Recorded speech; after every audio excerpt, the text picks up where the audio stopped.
Thank you, Brenda. Good morning.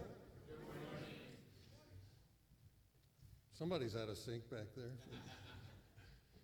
I'm Dale Johannesmeyer, an elder here at Scots Kirk, and I'd like to, on behalf of the session and Pastor Jim Mitchell, welcome all of you here worshiping in person and those who may be watching online. There are announcements in your bulletin that I will encourage you to read after the worship service, but I do want to highlight a couple of things. Number one, Bereans will not be meeting this Wednesday night. We take this Wednesday night off the night before Thanksgiving. It's a holiday and so many people have other plans. Also, I want to note that we do have a new water fountain in the back. State of the art.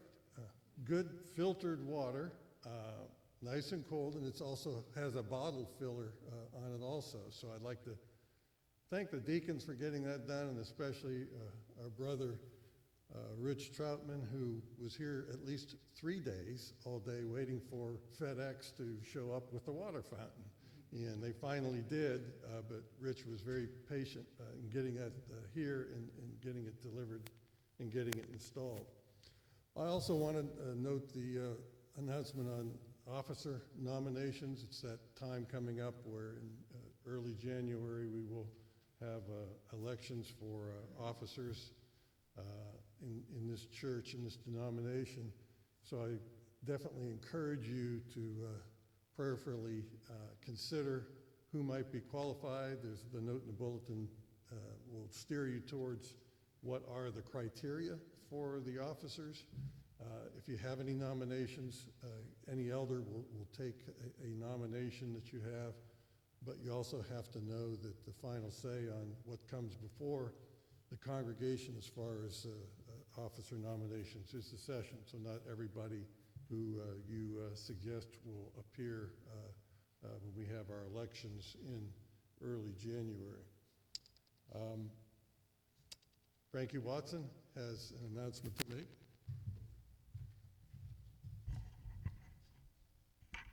Good morning.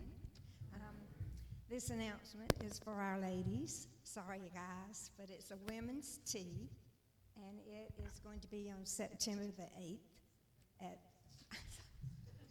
Honestly, it's going to be December the 8th.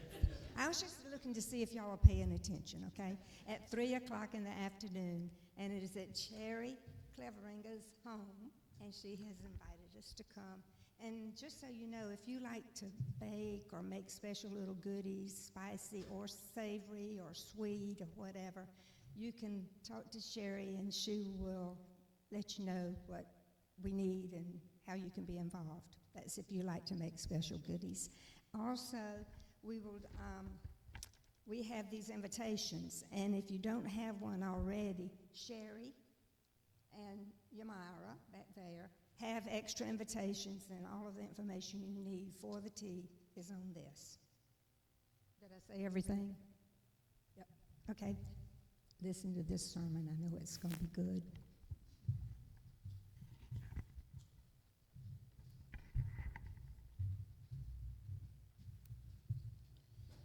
Thank you, Frankie.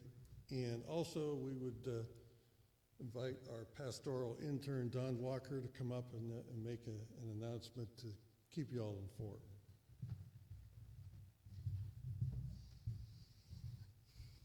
Good morning. Thought it was fair to inform the congregation. A lot of y'all have already experienced this already, but I would hate to cause a fright. And just to give some context, I do have a seizure condition. And so seizures do happen. There's a good chance that each and every one of y'all will see one eventually. I just wanted to give, a heads up and a fair warning that hey, if I go down, it's a seizure. Please don't call 911. Find my wife if you can. I think she's in the nursery today. But just thought it was fair to give everyone a fair warning on that. And I know we are in a very victimized, victim-hungry culture. This is not that. I usually don't like to talk about these things, but again, I didn't want to scare anybody. So just wanted to inform them. Thank you.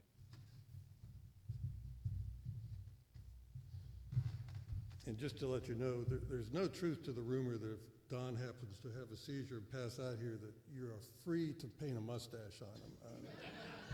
Can't do that. So let's prepare our hearts and minds to worship our awesome God. So in your bulletin, there are verses from 2 Corinthians chapter 2, verses 14 through 17. Take a few moments to read those and prepare your hearts and minds to worship our awesome God. Thank you.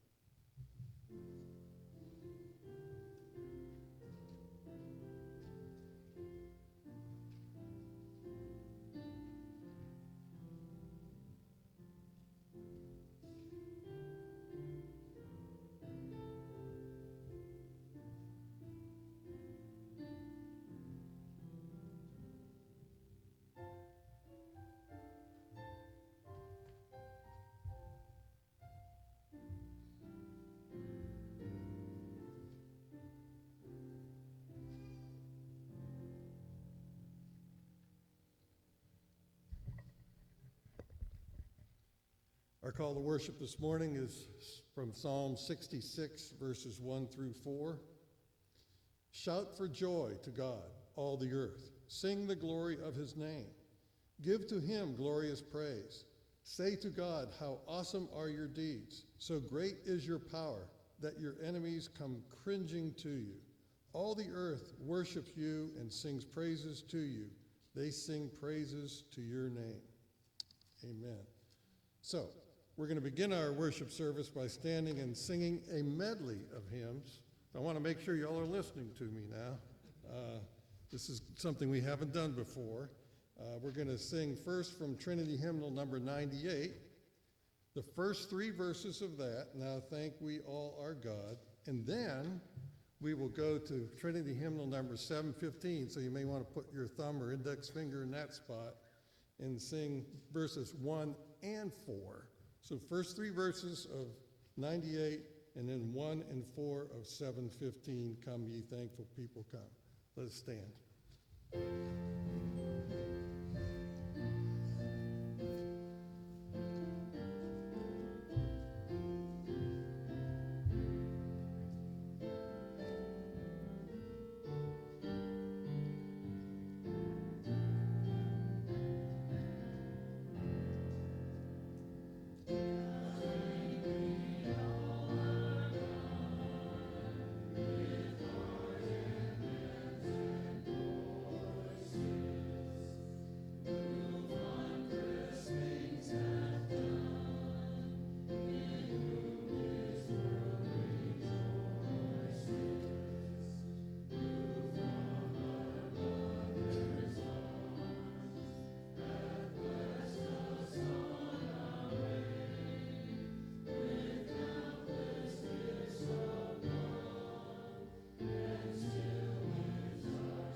Let us pray. Heavenly Father, precious Son, Holy Spirit, Lord, we come to worship and to praise you today. You are the sovereign creator of all that exists. You created us in your own image, but we sinned against you and doomed ourselves to your eternal wrath, for the wages of sin is death. And yet while we were dead in our sin, you made us alive in Christ. Through your grace, your free gift, you gave us faith in our salvation through the perfect sacrifice of our Lord and Savior, Jesus Christ. So we ask your presence today as we seek to show our thankfulness and to glorify and to praise you. We pray that our offerings, our songs, and our prayers, and all of this worship service will be acceptable to you. We ask these things in the name of our glorious Savior, Jesus Christ, who taught his disciples to pray, saying,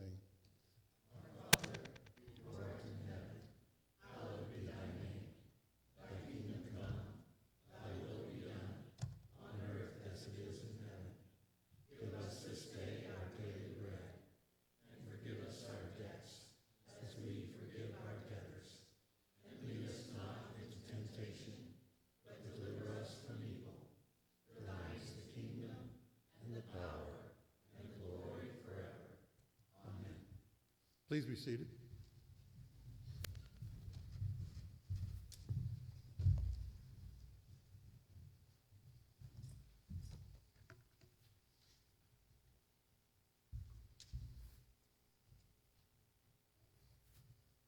As we prepare to confess our sin together this morning, I just want to encourage you all that as we do this on a daily basis at home, it is good to do it as a congregation, and it is a delight and a blessing to be able to do it into a congregation. So please pray with me. We confess, our Father, that we do not live up to the family name. We are more ready to resent than to forgive, more ready to manipulate than to serve, more ready to fear than to love, more ready to keep our distance than to welcome, more ready to compete than to help. At the root of this behavior is mistrust. We do not love one another as we should because we do not believe that you love us as you do. Forgive us our cold unbelief and make more vivid to us the meaning and depth of your love at the cross. Show us what it cost you to give up your Son, that we might become your sons and daughters. We ask this in the name of Jesus, our righteousness. Amen.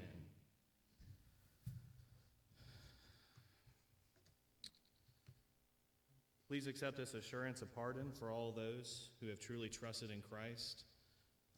Sin is weighty, but good news is even bigger. This is from Zephaniah chapter 3, verses 14 through 17. Sing aloud, O daughter of Zion. Shout, O Israel. Rejoice and exult with all your heart, O daughters of Jerusalem. The Lord has taken away the judgments against you. He has cleared away your enemies. The King of Israel, the Lord, is in your midst. You shall never again fear evil. On that day it shall be said to Jerusalem, Fear not, O Zion. Let not your hands grow weak. The Lord your God is in your midst, a mighty one who will save. He will rejoice over you with gladness. He will quiet you by his love. He will exalt over you with loud singing. Please stand for our confession of faith. This is from the Westminster Larger Catechism, question 75. What is sanctification? Sanctification is a work of God's grace, whereby they whom God has before the foundation of the world chosen to be holy are in time, through the powerful operation of his Spirit, applying the death and resurrection of Christ unto them, renewed in their whole man after the image of God, having the seeds of repentance unto life, and all other saving graces put into their hearts, and those graces so stirred up, increased, and strengthened, as that they more and more die unto sin and rise unto newness of life. Please be seated. At this time, I'd like to invite the children forward for the children's sermon to be led by Elder Joel Reed.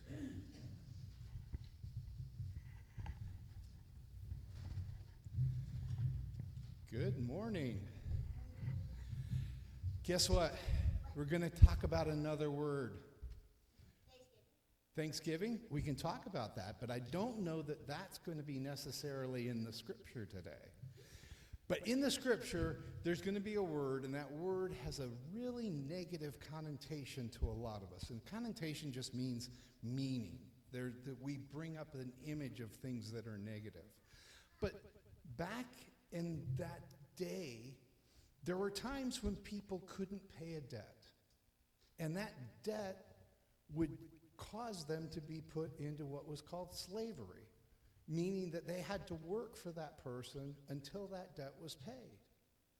Now, Paul's going to talk about being a slave to sin. Because we were born in sin, there's nothing we could do to get us out of that state by ourselves. It's only that Christ came and paid that price for us on the cross and rose again, that we are able to do the things that God asks us to do. Yay, exactly. So when they're talking about being a slave to sin or being a slave to righteousness, think of it in terms of what Christ did for us. And he died on the cross and pulled us out of that need to sin all the time. Let's pray. Dear Heavenly Father, we do thank you that you gave us a way back to you, that you sent your Son, that he died on the cross and rose again just to pay a price that we could not pay. In Jesus' name we pray. Amen.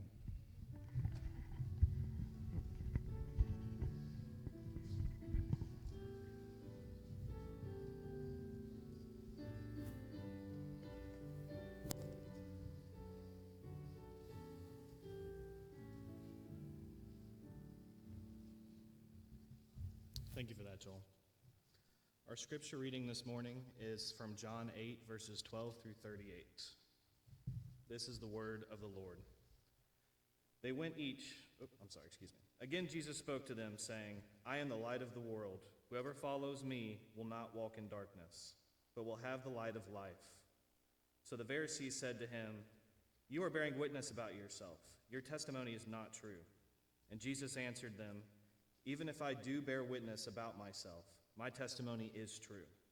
For I know where I came from and where I am going. But you do not know where I come from or where I am going. You judge according to the flesh, I judge no one. Yet even if I do judge, my judgment is true. For it is not I alone who judge, but I and the Father who sent me. In your law it is written that the testimony of two people is true. I am the one who bears witness about myself, and the Father who sent me bears witness about me. They said to him, Therefore, where is your Father?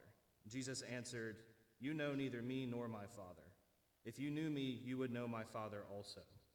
These words he spoke in the treasury as he taught in the temple, but no one arrested him because his hour had not yet come. So he said to them again, I am going away, and you will seek me, and you will die in your sin. Where I am going, you cannot come. So the Jews said, Will he kill himself, since he says, Where I am going, you cannot come? He said to them, You are from below, I am from above. You are of this world, I am not of this world. I told you that you would die in your sins, for unless you believe that I am he who will die in your sins. So they said to him, Who are you? And Jesus said to them, Just what I have been telling you from the beginning. I have much to say about you and much to judge. But he who sent me is true, and I declare to the world what I have heard from him. They did not understand that he had been speaking to them about the Father. So Jesus said to them, When you have lifted up the Son of Man, then you will know that I am he, and that I do nothing on my own authority, but speak just as the Father taught me. And he who sent me is with me. He has not left me alone, for I always do the things that are pleasing to him. As he was saying these things, many believed in him. And so Jesus said to the Jews who had believed in him, "If you abide in my word, you are truly my disciples, and you will know the truth, and the truth will set you free." They answered him, "We are offspring of Abraham and have never been enslaved to anyone. How is it that you say you will become free?" And Jesus answered them, "Truly, truly, I say to you, everyone who practices sin is a slave to sin. The slave does not remain in the house forever. The son remains forever. So if the Son sets you free, you will be free indeed. I know that you are offspring of Abraham, yet you seek to kill me because my words find no place in you. I speak of what I have seen with my Father, and you do what you have heard from your father." The grass withers and the flower fades, but the word of the Lord remains unchanged.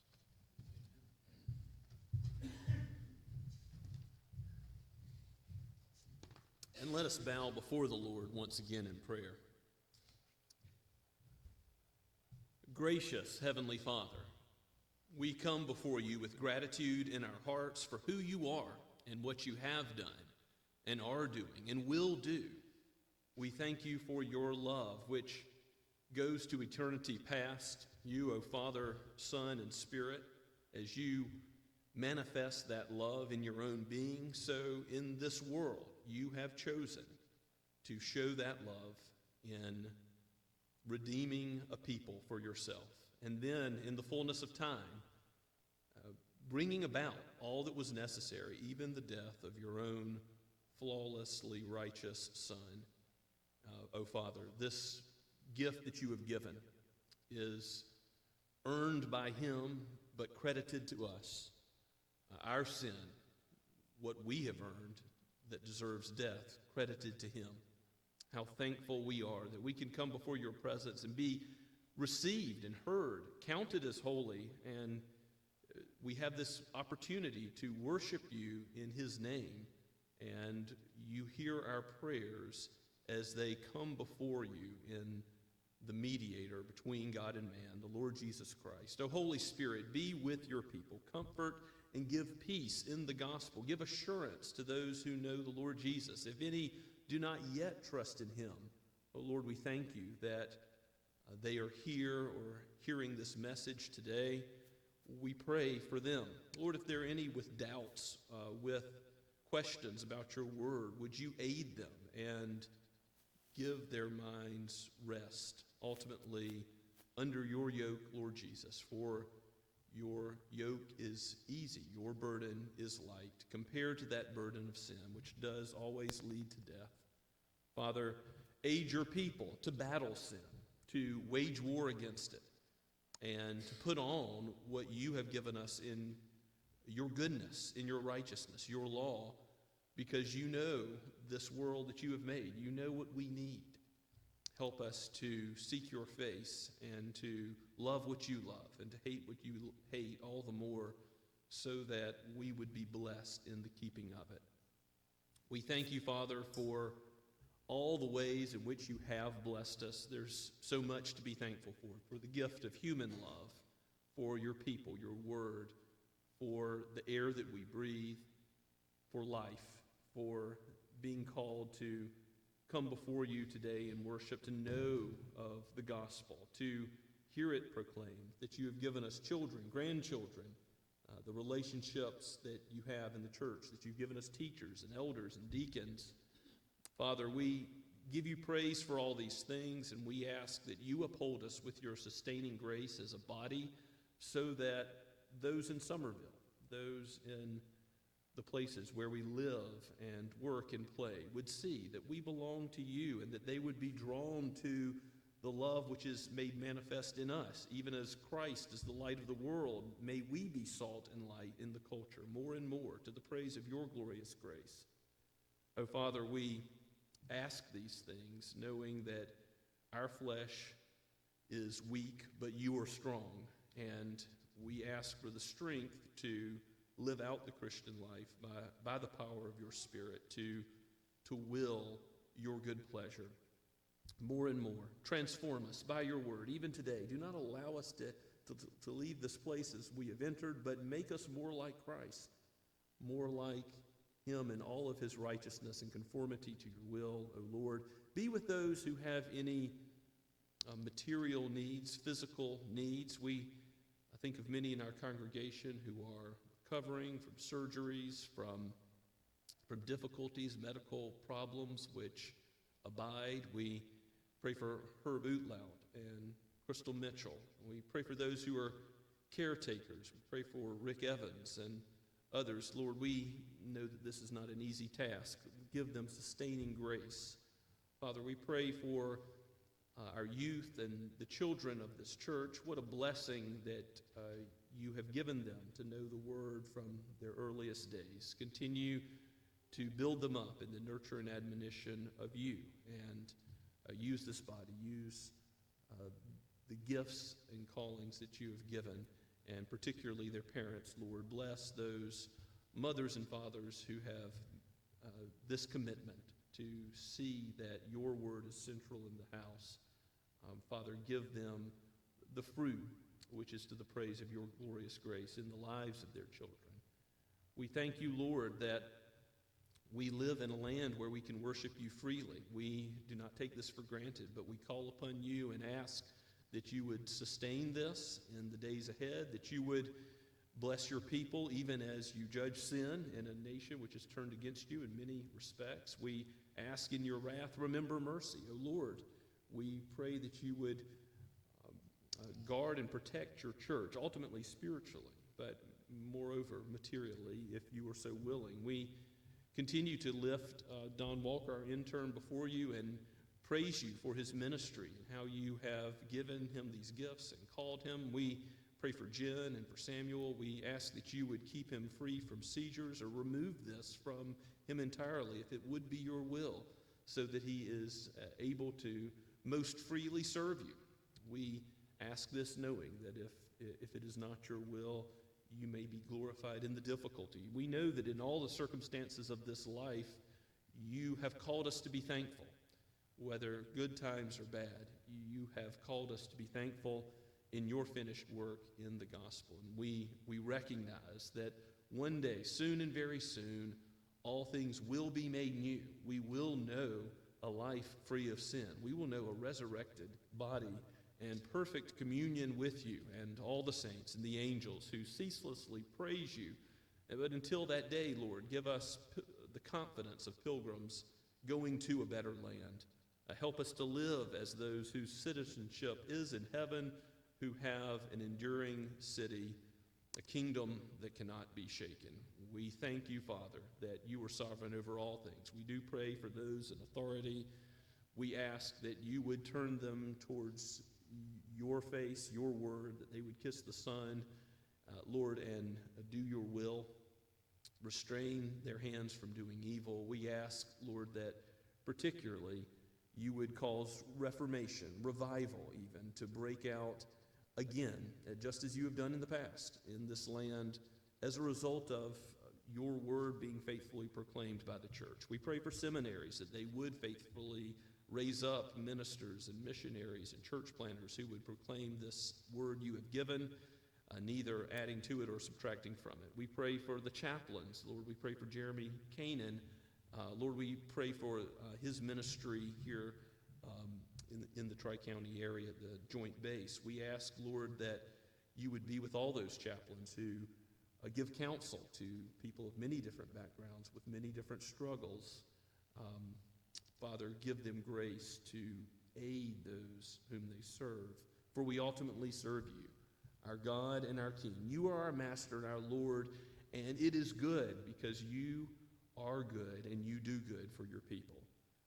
You do not lead us in any way that is ultimately negative or harmful for us, but we should rejoice in your care, for your care is total. Your goodness is unending. What is the height and depth and width, the breadth of the gospel? It cannot be plumbed, for from you and through you and to you are all things. To your name be the glory forever. Show us more of your glory today. We pray in the name of Christ, our Redeemer and our Lord. Amen. Let us worship the Lord together. from Trinity Hymnal number 363, We Gather Together. Let's stand as we sing.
Be seated.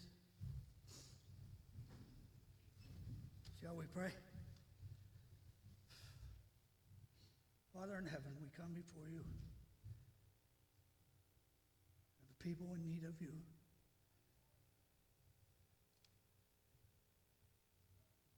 Wonderful Father, magnificent Savior, working Holy Spirit. I'm going to paraphrase a little bit of Philippians today in my prayer. What a pleasure to know that I've lost everything in this life, but I've gained Christ, my Lord. And that's our prayer, Lord, that we gain you more and more, and we give you thanks in this Thanksgiving season for who you are and what you've done for us in your precious, holy, magnificent, wonderful, outstanding name. Amen.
Please be seated.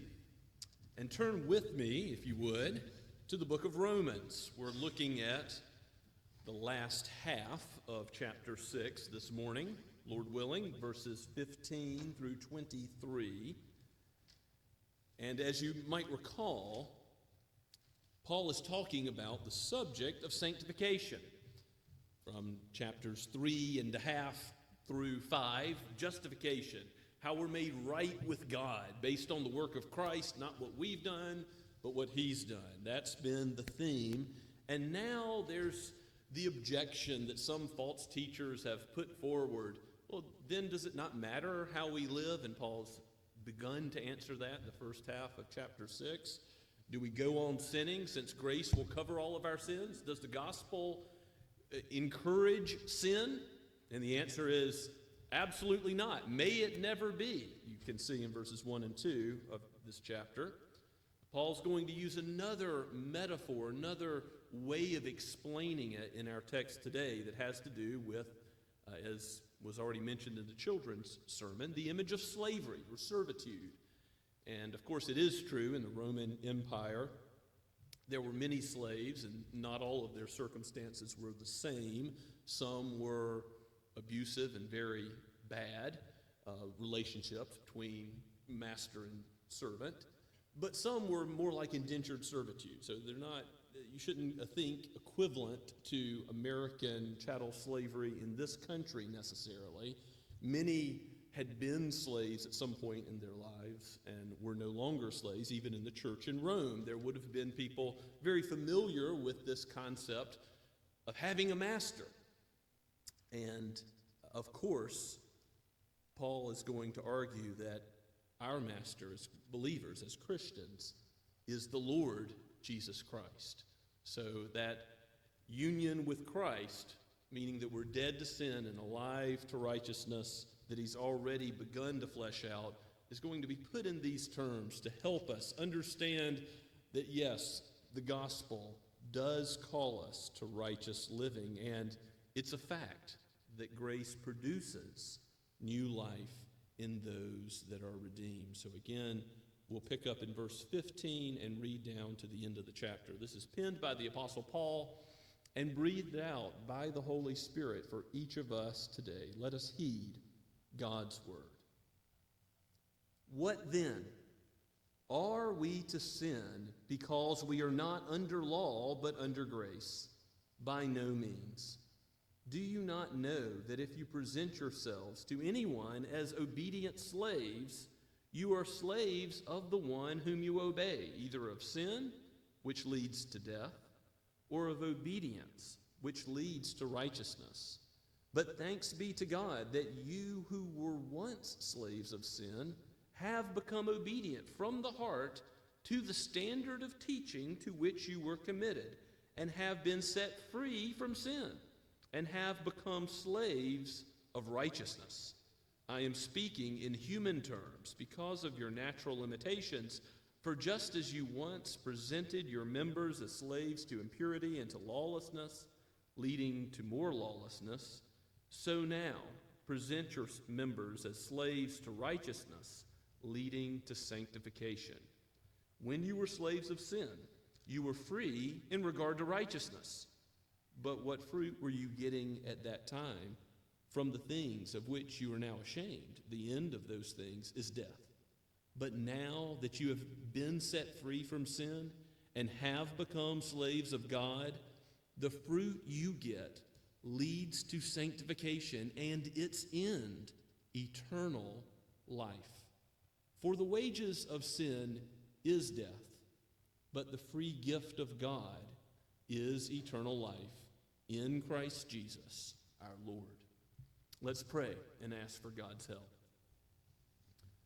O Holy Spirit, ultimately it is your glorious task and calling to open our eyes that we would read your word aright, perceive its truth, apply it to our hearts, that we would see Christ and rejoice and glory and give thanks in him for all that he has done on our behalf, for the righteousness that we have in our justification, for the sonship and adoption we have, because of his finished work for us, but also, Lord, for how, because of the cross, we are sanctified in the truth. Help us to see the gospel in all of its glory and what it means for this progressive work that you are doing even now, O Holy Spirit, as we look to your word. Use it in our lives to make us more and more like our Savior. Oh, Father, lead us into all righteousness, we pray. In Jesus' name, amen.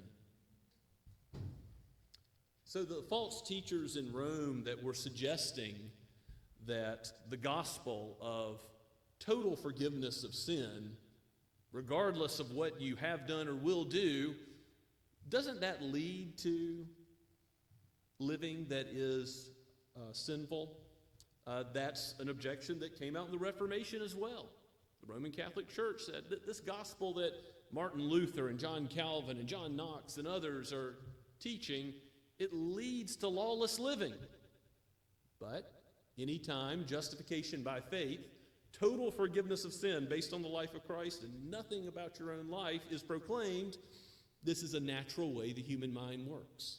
But remember, you're dead to sin. Reckon yourself dead to sin. You're alive in Christ. That's what Paul has already said in the first 14 verses. And yes, you're not under law as a way to salvation. You're under grace because Jesus met the standard of the law. And he's going to bring up that objection again in verse 15, sort of restating the same objection that came up in verses 1 and 2. What then? Are we to sin because we are not under law but under grace? By no means. No way. Again, me agenata, that very strong Greek phrase which means absolutely not. The Apostle Paul wants you to know that the gospel does not encourage lawless living. Even though you're not under law as a means of salvation, God's law is still what God's people follow out of thanksgiving for what he's done. And because the Holy Spirit is operating in you, the resurrection power of Christ is operating within you. Now, this metaphor of slavery, the apostle has already brought up in verses 6 and 7. We're not enslaved to sin any longer. We are raised with Christ. But now, again, he's going to go further into this slavery metaphor to help us see the truth. Look at verse 16. Do you not know that if you present yourselves to anyone as obedient slaves, you are slaves of the one whom you obey, either of sin, which leads to death, or of obedience, that is, obedience to God, which leads to righteousness? Now, ultimately, everybody serves a master, is Paul's point. It's not as if you have people who are just free doing their own thing.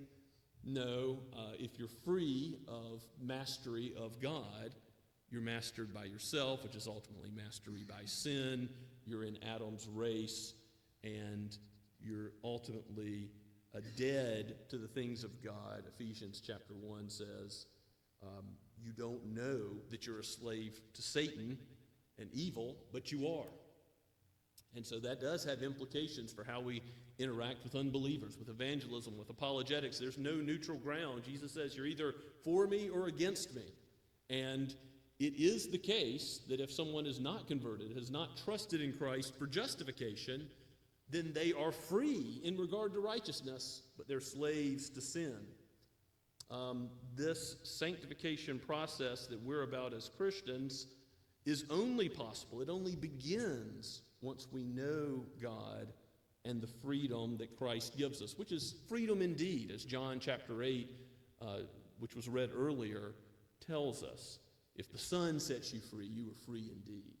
You're no longer slaves to sin, but you now can live out of thanksgiving for Him in ways that are appropriate as you reckon yourself dead to sin and alive to Christ. And this does lead to Thanksgiving, which is not just a national holiday, but like many things, ought to characterize the Christian life. Faith, repentance, there's many things in Scripture that ought to characterize the Christian's whole life. But Thanksgiving is certainly one of them. We're told to give thanks in all circumstances, and that's because of the gospel, because of the goodness of God in it.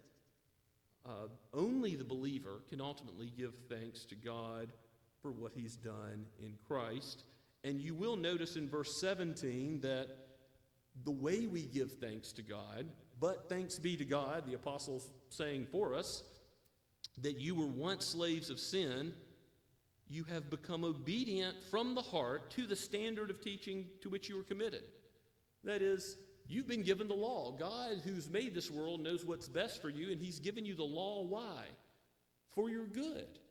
The law is good because it reflects the character of God, and there's many ways you can see how it is appropriate to give thanks to God in the Christian life, but I want to go to a couple Psalms briefly to show you this point. They are model prayers, model praise as well.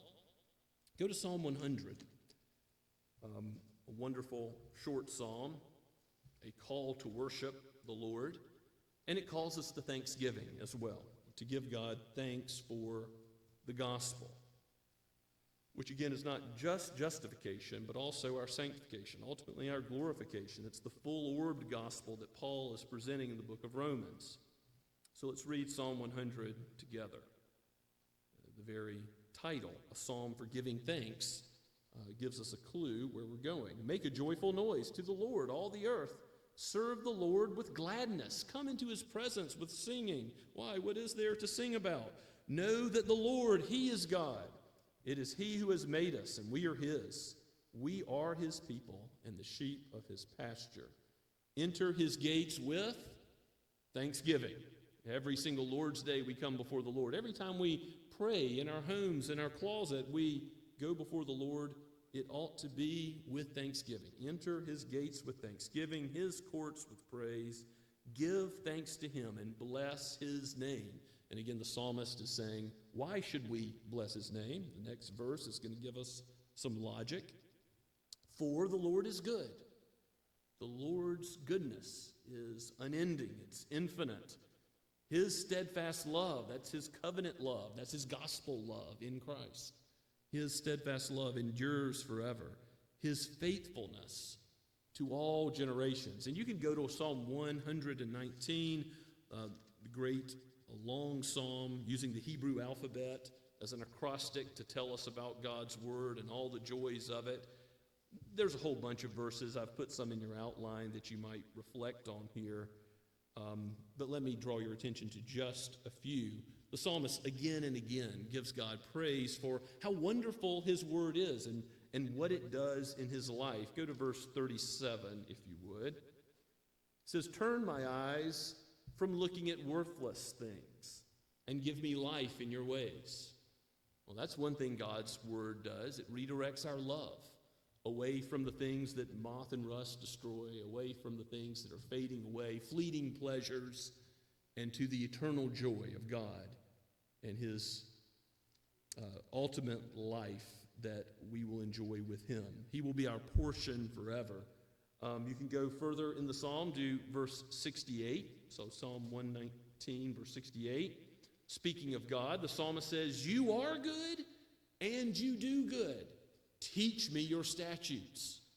So all these different words for God's law are used in Psalm 119, but his law, his commandments, his statutes. Why does the psalmist want to know more about the law of God? Because that's what believers do. Going back to Paul's argument in Romans, why is it that the standard of teaching to which we were committed by God when we trusted in Christ, why is that good for us? Because when we know his statutes, we know him. He is good, and he does good. We think about slavery to a human being in negative terms because human beings are evil. We have an evil nature. And even if a human being is regenerate or has good intentions, you think of a tyrant, even if they have, as a dictator, the best of intentions. They can't calculate, they can't figure things out in society in such a way that it will actually come about that those good intentions aren't tyrannical, that aren't harmful to other people. So a human being, slavery to absolute authority is bad, but slavery to God, serving him as Lord, is good because he is completely good. And He has an infinite mind, which is able to calculate every molecule in the universe and work all things out so that it actually goes well for us. He's given us his law because he knows what we need. So the Lord has given us instruction for our own benefit. We get to see his goodness reflected in his law. That's part of why we study his word. We long to know more of his word, that we see it like the psalmist is better than silver and gold because it endures. It, unlike the things of this life which are fleeting, continues to bless us on and on to eternity. So go back to Romans 6. Paul says, give thanks to God. Why? Because of the standard of teaching which you're now obeying from the heart. He's just saying grace produces this. It's a fact that those who are redeemed by Christ now from the heart want to obey the law. Not to earn credit towards heaven, but because God has changed them. He's made them dead to sin and alive in Christ. They're now slaves to this new master who is good. And having been set free from sin, verse 18 says, you've become slaves of righteousness. Now, slavery to God is good. Christ's yoke is easy. His burden is light. It's not that he doesn't have a yoke. We are serving him, but it's easy and good compared to sin, because if you're a slave to sin, where does it lead? It's said in this text twice, death. But if you're a slave to Christ, where does that lead? Onward and upward, increasing in grace in this life to eternal life. Ultimately, life that will never end, life that is abundant in every way.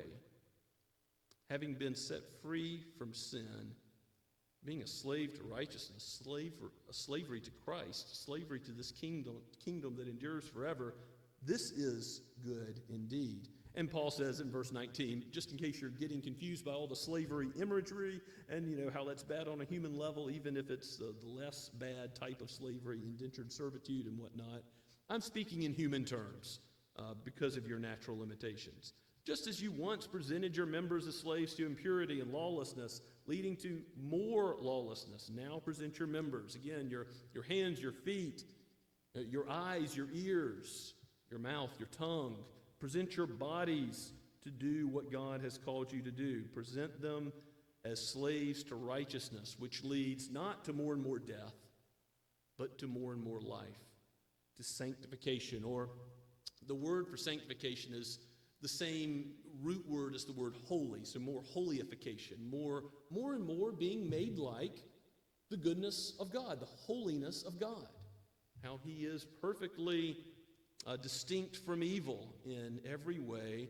You're being made more and more like him. And verse 20 says, you were slaves of sin, and in that time you were free with regard to righteousness. That's what Ephesians 2:1 means when it says you were dead in sin. You didn't have a little bit of righteousness in you before you believed in Christ. Now, everything you did was ultimately from the motivation of not glorifying God. And it was ultimately for serving some earthly master, ultimately self, ultimately your own sinful impulses. You weren't free, even if you thought you were free. You were a slave to sin. And so you had no righteousness in you at the ultimate level, even though you might have surface good deeds. And being free in regard to righteousness, what fruit were you getting, Paul asks in verse 21. The things that you're now ashamed of. You were washed. You were changed. You are now living a different kind of life. You now see that the end of those ways of living as an unbeliever, that they lead to death. And think of Proverbs 9 and the way of Lady Folly and how those who follow her ultimately dwell in the depths of Sheol, the grave. The wages of sin is death. What we earn by our sin is the result. We get physical death, spiritual death. We get God's wrath as a result, the earned result of our sin.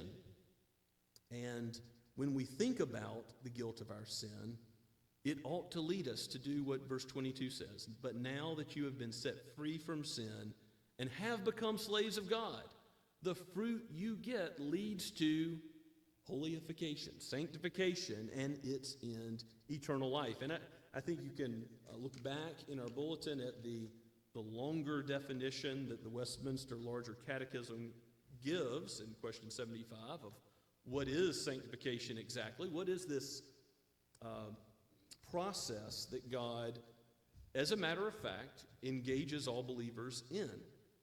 Justification is not a process. It's an act of God's free grace. You can look at the longer and shorter catechism and see that justification is a declaration of God based on the finished work of Christ. He earned righteousness and he declares it, imputes it to us. But sanctification is a work. That is an ongoing process where God has, before the foundation of the world, he's chosen a people for himself, and through the operation of his Spirit, he applies the death and resurrection of Christ to us so that we're renewed in the whole man, our thinking, our emotions, our will, after the image of God. And he gives us the seeds of repentance, faith, other saving graces. He puts that into our hearts. And those graces are stirred up, increased, and strengthened so that more and more we die to sin and rise to newness of life. Now, Christians still struggle with sin, and we'll see that in Romans chapter 7. Paul's going to frankly address that struggle. But it is the case that you are alive now to Christ. And yes, in sanctification, you may stumble, you may fall, you may go backwards, but that's not the ultimate trajectory of your life. You are learning more and more not to have lawlessness compound into more lawlessness, but you are now going from holiness to holiness, grace to grace, and ultimately to eternal life. Glorification is the end that believers are being directed to by God's Spirit working in you. It's not your own power. It's the power of the cross, the life and death and resurrection of Christ being worked out in your life. And so that final verse, that famous verse, verse 23, that restates in a summary way what's come before, the wages of sin is death. That's what we earn, damnation and hell. But the free gift of God is eternal life. So there's been a parallel all along between what we earn and what Christ has earned for us, but what Christ has earned, he gives to us in justification. It's eternal life in Christ Jesus our Lord, and that's what we're to live in. That life that Jesus lived is not only to cure us from the penalty of sin, but also to release us from its power.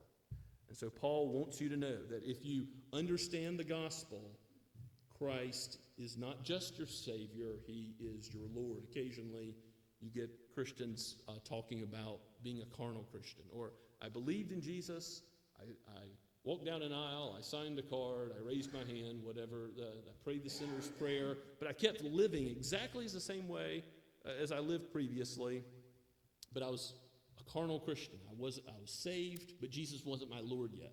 Well, that's completely foreign to the Scriptures. The Scriptures don't have that kind of category. If Jesus is your Savior, then guess what? He's also your Lord and your Master. And it's true that you may have jumps in your sanctification. I think I understood the gospel in my own life at a very young age, but when I was a teenager and was confronted with certain sinful patterns, the Lord sanctified me in significant ways. So again, there's steps back and there's steps up, ultimately a trajectory of glorifying God more in your life. But in the case of the believer, Jesus is your Lord. If you know him as your righteousness, it's true that he is your master. And that's good because he's good. That's good because he's going to lead you as your shepherd into paths of everlasting life. Ultimately, he will be your portion forever, and he will satisfy you with every good thing, and every good thing is ultimately himself. What will we have in heaven but God? We'll see the saints and the angels and streets made of gold, yes, all the rest, but ultimately we will know God in his perfection. That's where his lordship is leading us. And this is important when Jesus talks about counting the cost of the Christian life. Some of you may be asking, should I trust in Christ? Should I choose this day to put away my sin, to put away my own desires, and to let God's word reign over my life, to joy in it, to give thanks for these commandments, these statutes, these teachings? What would be the result if you serve the Lord and give thanks to Him? You will ultimately not be disappointed in any way. God will aid you to understand why He hates what He hates and why He loves what He loves. You will see that sin leads to death. You will see that Christ leads to life. He is the light of the world. If He sets you free, you will be free indeed. Christian, rejoice that you can choose to serve God and to pursue the upward call in Christ Jesus. And know that He who has begun a good work in you will ultimately bring it to completion for His glory. Let's pray together. Father, we thank You for this text. We praise You for how the Lord Jesus has given us, earned for us righteousness, and how You have, by Your grace, sent Your Spirit to renew us, to change us from the old man in Adam to the new man in Christ, to be able to do what is right. Help us to see the wisdom of Your word, the goodness of Your character reflected in it. Help us, Lord, to see ultimately the goodness of Your gospel and where it is taking us, even as You will guide us all the way home. We praise You and thank You for Your goodness in the name of Christ. Amen and amen. And let's praise the Lord together for who He is and what He has done as we sing Trinity Hymnal number 585, Take My Life and Let It Be. Let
Now may the God who brought again from the dead our Lord Jesus, the great shepherd of the sheep, by the blood of the eternal covenant, equip you with everything good, that you may do his will, working in us that which is pleasing in his sight through Jesus Christ, to whom be glory forever and ever. Amen and amen.